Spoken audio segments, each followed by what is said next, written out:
Hi again, and welcome to your second GOSUB tutorial, Timing and Spotting with a Script. In this tutorial, I will show you how to timecode with a script. Let us begin by setting our project settings correctly. We will look at our project specifications given to us in our task. We will open our project settings. We are creating a timed English template, so it is open subtitling. Our line length is 39, which is correctly set. Our video settings are also correct. And we will change our reading speed to 21. Our cues are also correct.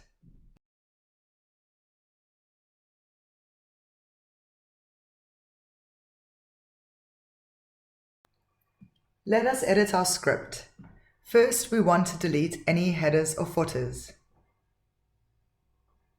We will also delete any unnecessary information that we will not need or include in subtitling. I will want to delete the character IDs, so I will open my Find and Replace, and I will enter the character's name, and I will replace it with nothing.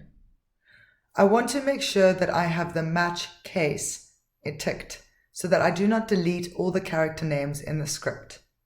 I will do the same for Coral. I will also delete the page numbers. And now I will begin to format my line breaks. And I will just show you a first few lines as an example.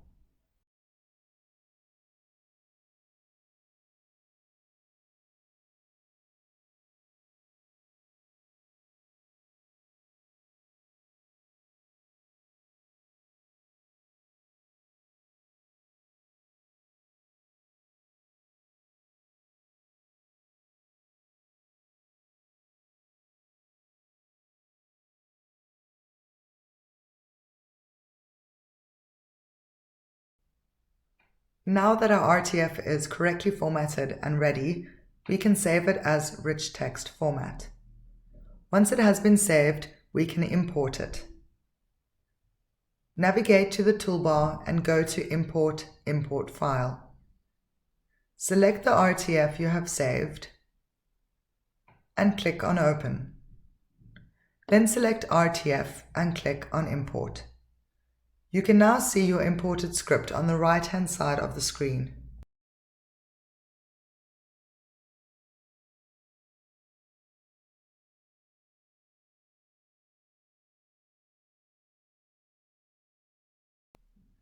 The next step is to open the video for this task. Navigate to the toolbar and go to Media. Then choose Open Video Audio File. I will enter an MP4 URL. These are provided for you for every task. I will again then click on Media, and I will then choose Open Waveform Shot Changes, and I will enter the second .dat URL. Our video is now imported. The timeline is located at the bottom of the screen. You can see the red vertical line to scroll through the movie, or you can use the scroll bar on the video. The orange vertical lines represent the shot changes. You should have your hotkeys already correctly set as explained in the module, so let's go subtitling. We will begin by playing the video. As soon as we hear the audio, we will stop the video and we will move the red cursor in the timeline right where the character starts speaking.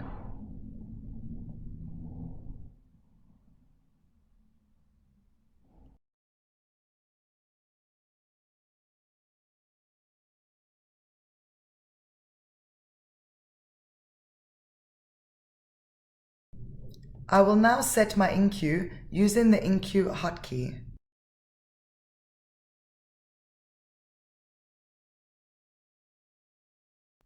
Our dialogue is very short, so I can set my out cue now as well using my hotkey. And here I will have a time-coded subtitle of 1 second duration.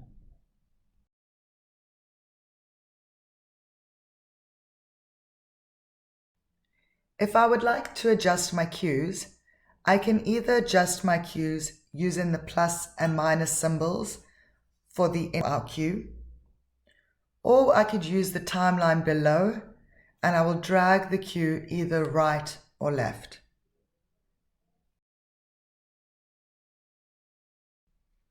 Once I'm pleased with the subtitle, I can move on to the next subtitle and repeat the process.